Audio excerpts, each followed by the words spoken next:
मातिया भील की धरती को, छितू किरार की धरती को नमन करते हुए, हमारे जो पूर्वज हैं उनको नमन करते हुए आप सभी सोंडवा क्षेत्र के अलीराजपुर जिले के जितने भी समाजजन यहाँ पर उपस्थित हुए हैं उनको संयुक्त राष्ट्र संघ द्वारा घोषित विश्व आदिवासी अधिकार दिवस की शुभकामनाएं देता हूं। और सोंडवा क्षेत्र के जो हमारे युवा साथी है उनको मैं हृदय से उनको धन्यवाद इसलिए देता हूं कि जो कार्यक्रम सरकार को मनाना चाहिए वो कार्यक्रम आप लोग कर रहे हो, इसलिए आप लोग बधाई के पात्र हो। आप लोगों ने संघर्ष के साथ, आप लोगों को परेशानियां भी आई होगी, लेकिन आप लोगों ने आदिवासियों के बीच अलग जगाने के लिए, आदिवासियों को अपने संवैधानिक अधिकार जानने के लिए ये जो चिंगारी आपने जलाई है, ये चिंगारी अब रुकने वाली नहीं है, ये अब आग का गोला बनेगा। सामाजिक दीपक को जलाने का प्रयास किया, आप हम सबकी जिम्मेदारी है कि इस दीपक को हम, कोई तेल देगा, कोई हवा से बचाएगा, लेकिन इस दीपक को हमेशा जलने देना चाहिए। ऐसा हम सब आज प्रण लेकर यहां से जाएंगे।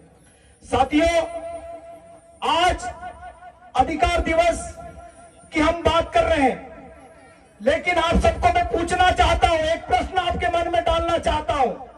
आजादी के 75 साल हो गए, हमारे देश की जो सरकारें हैं आजादी का अमृत महोत्सव मना रहे हैं, लेकिन वास्तव में क्या निचले तबके के आदिवासियों को, गरीब तबके को उनका जो अधिकार है मिला है? नहीं मिला है। अगर जो हमारा अधिकार है, जो हमारे लोगों को मिलना चाहिए, अगर वो अधिकार अगर लोगों को नहीं मिल रहा है तो क्या औचित्य रह जाता है आजादी का अमृत महोत्सव मनाने का? आपने बोला घर घर झंडा लगाने का, हमने झंडा लगाया, हमने तिरंगा पहनाया, क्योंकि हमारे देश की आन बान शान है तिरंगा। हमने हर चीज को माना, लेकिन हमारा जो संवैधानिक अधिकार है, जो हमको मिलना चाहिए, वो अभी तक क्यों नहीं मिला? और हमारे जो जनप्रतिनिधि है, जिनको हम चुनकर यहां पर भेजते हैं, चाहे वो बीजेपी का हो सकता है, चाहे कांग्रेस का हो सकता है, लेकिन उनकी जिम्मेदारी होती है लोकसभा में जाकर आदिवासियों की बात बोलने की, विधानसभा में जाकर बोलने की, लेकिन हमारे जनप्रतिनिधि क्या कर रहे हैं आप सबको पता है, वहां जाकर सो जाते हैं। लेकिन ये जो युवा, पढ़े लिखे युवा अब घर से निकला है समाज के लिए, समाज में जन जागृति लाने के लिए, अब उनकी नींद में खलल होगा, अब उनकी नींद से जगाने का वक्त आ गया है, और ये हमारे समाज का पढ़ा लिखा युवा साथी उनको नींद से जरूर जगाएगा। साथियों, अलीराजपुर जिले की बात होती है, यहां पर मैं शिक्षा के अधिकार की बात करना चाहूंगा, और जब मैं ये पूरी बात व्यवस्थित तरीके से बोलूंगा तो कुछ लोगों को बुरा भी लगेगा, लेकिन मैं बोलूंगा, मैं किसी से डरता नहीं हूं, क्योंकि आदिवासी खून हूं। साथियों, अलीराजपुर जिले का जो शिक्षा प्रतिशत है पूरे एशिया में कम है, और ये आप हम सबकी जिम्मेदारी है, क्योंकि जनप्रतिनिधियों के भरोसे हम लोग ये जिम्मेदारी नहीं छोड़ सकते, उनको फुर्सत नहीं है इस ओर देखने के लिए। अलीराजपुर जिले का जो शिक्षा प्रतिशत है, इस प्रतिशत को उठाने की जिम्मेदारी मैं आज इस पवित्र मंच के माध्यम से हमारे समाज के युवाओं को देना चाहता हूं कि आप अब हम सब इस जिम्मेदारी को निभाएं। और हमारे जो टीचर हैं, अधिकतर आदिवासी समाज से आते हैं, उनको बुरा लग जाएगा, ये इसलिए मैं बोल रहा हूं पहले ही बात। वो जो हमारे शिक्षक है, वही शिक्षक अगर ईमानदारी से सरकारी स्कूलों में फोकस कर ले, तो मैं गारंटी के साथ कहना चाहता हूं कि 5 सालों के अंदर अलीराजपुर जिले का शिक्षा का क्षेत्र ऊपर उठ जाएगा, बढ़ जाएगा। लेकिन एक सरकारी टीचर, मुझे माफ करना किसी को बुरा लगे, सब सरकारी टीचर एक जैसे नहीं होते, कुछ ईमानदार भी होते हैं, लेकिन एक मछली पूरे तालाब को गंदा करती है, आप लोगों को सोचना है। अगर आप सरकारी शिक्षक हो, लेकिन आपका बेटा तो प्राइवेट स्कूल में पढ़ रहा है, सरकारी स्कूल में किसके बच्चे पढ़ रहे हैं? जो गरीब मजदूर है, जो छोटा किसान है, उनके बच्चे पढ़ रहे हैं, इसलिए वो लोग ज्यादा चिंता नहीं करते हैं। कोई 1 बजे स्कूल जा रहा है, कोई 2 बजे स्कूल से वापस आ रहा है, और क्षेत्र में देखते हैं तो 3 बजे तो सारे स्कूल बंद हो जाते हैं। हो जाते कि नहीं हो जाते? मैं झूठ तो नहीं बोल रहा इस मंच से। स्कूल 10:30 बजे खुलना चाहिए और 5 बजे तक खुले रहना चाहिए, यह आरटीए का नियम है। लेकिन हम लोग बोलते हैं कि सर आप जिम्मेदारी से निभाएंगे, तो कई लोगों के मुंह खुल जाते हैं। वेतन सरकार जो उनकी योग्यता अनुसार देती है, लेकिन आपको काम के बदले जो पैसा दिया जा रहा है, उस काम को आप जिम्मेदारी से भी आपको निभाना पड़ेगा, वरना ये युवा साथी अब स्कूलों में भी जाकर अपनी जिम्मेदारी निभाएगा। साथियों, हम लोग कई जगह जाते हैं, कार्यक्रम करते हैं। हम लोगों का ये काम नहीं है कि हम मंचों से बड़ी बड़ी बात कर कर आप लोगों से तालियां बजवाकर घर चले जाएंगे।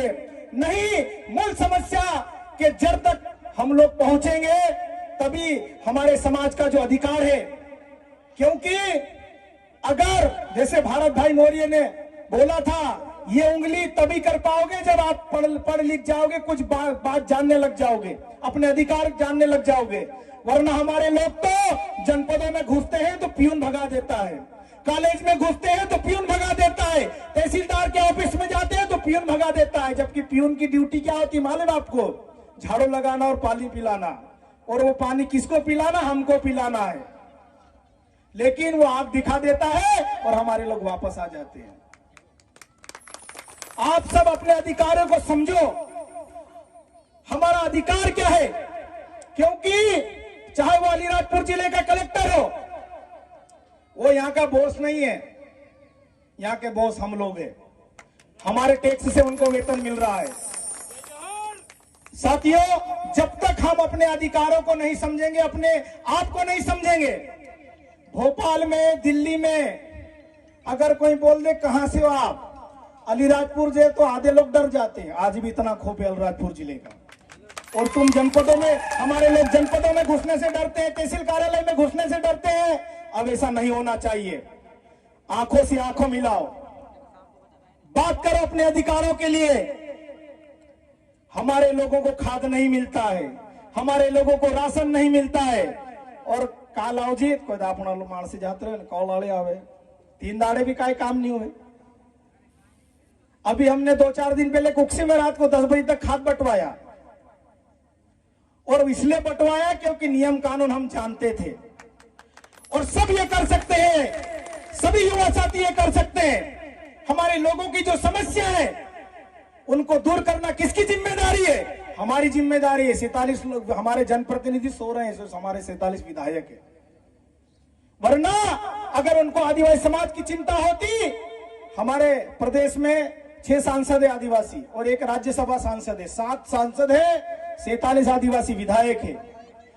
मैं गारंटी के साथ बोलना चाहता हूं कि आप अभी फोन लगाओ, उनको पूछना कि आज दिन कौन सा है, किसी को मालूम नहीं होगा। और ये दिन हमने घोषित नहीं किया है, किसी सामाजिक संगठन ने घोषित नहीं किया है। जो 194 देशों का जो संगठन है, संयुक्त राष्ट्र संघ, यूएनओ, उसने घोषित किया है कि 13 दिसंबर को विश्व आदिवासी अधिकार दिवस मनाया जाए। लेकिन किसी को कोई चिंता नहीं। इसलिए मैं सोंडवा के जाबाज युवा साथियों को मैं धन्यवाद देता हूं, उनका दिल से साधुवाद ज्ञापित करता हूं कि आपने ये बहुत बड़ा काम किया और ये काम हमेशा चलने देना। हम आपके साथ खड़े रहेंगे। साथियों, सोंडवा क्षेत्र डूब क्षेत्र में आता है। कई हमारे आदिवासी किसानों की जमीनें चले गई। कई किसान तो ऐसे हैं कि उनके पास आज कुछ भी जमीन नहीं बची है। लेकिन इस सरदार सरोवर बांध का फायदा किसको मिला? गुजरात को। और गुजरात में भी उन लोगों को मिला जो उद्योगपति है। आज 3000 करोड़ की एक मूर्ति लगी है वहां पर। जमीनें हमारी डुबा रहे हो और पैसा गुजरात कमा रहा है। हमारे लोगों की लाश पर स्टेच्यू बनाया गया है। लेकिन आदिवासियों के साथ जो गलत करता है, आदिवासी वक्त के साथ उसका जवाब देता है, प्रकृति उसका जवाब देती है। पता चल रहा है कि वो मूर्ति अभी वो क्या तीरुड़ जाना मन गई बोली मूर्ति वाली, ते आदिवासी लास्ट पर तुम बोणाड्या हेरू बोदलू भी काने न काने दाड़ा लेसुन हम। साथियों, आज हमारे लोगों को जमीन डूबती हमारी, लाभ कोई और लेता है। फैक्ट्रियों के लिए जमीन हमारी लेते हैं, उद्योग कोई और डालता है। होता है कि नहीं होता है? लेकिन अब ऐसा नहीं होने वाला, क्योंकि ये समाज का युवा समाज के वरिष्ठ जनों के मार्गदर्शन में जाग चुका है, अपने संवैधानिक अधिकारों को लेके ये समझने लगा है। इसलिए सभी लोग इनको तोड़ने के लिए लगे हुए हैं। कोई नहीं चाहता कि आदिवासी इकट्ठा हो, कोई नहीं चाहता कि आदिवासी अपने हक अधिकारों के लिए बोले। जो बोलता है उसको दबाने का प्रयास चल रहा है, षड्यंत्र चल रहा है।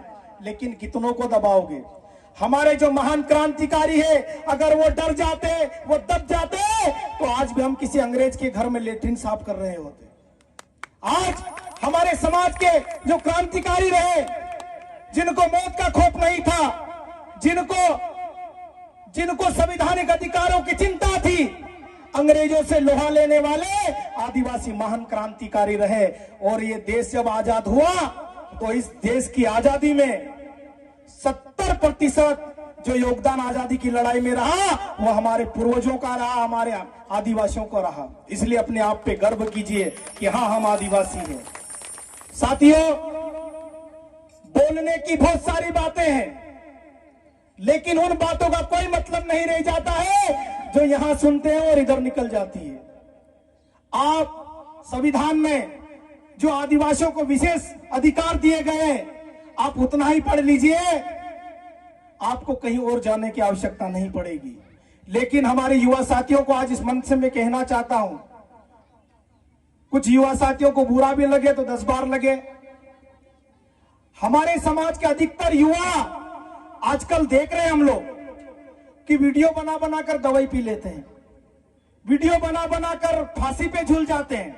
अरे भाई, तेरा दूसरा जन्म नहीं हो जाएगा कि पता चलेगा इंस्टाग्राम पे कितने लोगों ने देखा, मर गया, बात खत्म। घर वाले नुक्ता भी कर देंगे, लेकिन उस माँ बाप पे क्या बीतेगी कि किस उम्मीद के साथ उसको बड़ा किया, पाला पोसा, उसको अच्छी शिक्षा दी, लेकिन उनका बच्चा क्या कर रहा है? इंदौर भोपाल जाकर वीडियो बनाकर मर रहा है, दवाई पी रहा है, कोई ब्लेड से हाथ काट रहा है। या माताएं बहनें बेटी है, इसलिए पूरी कहानी नहीं बताऊंगा, बाकी लोग समझ गए होंगे कि मर क्यों रहे हैं। समझ जाने वाले समझ जाओ। साथियों, ये जीवन है, एक बार आया है।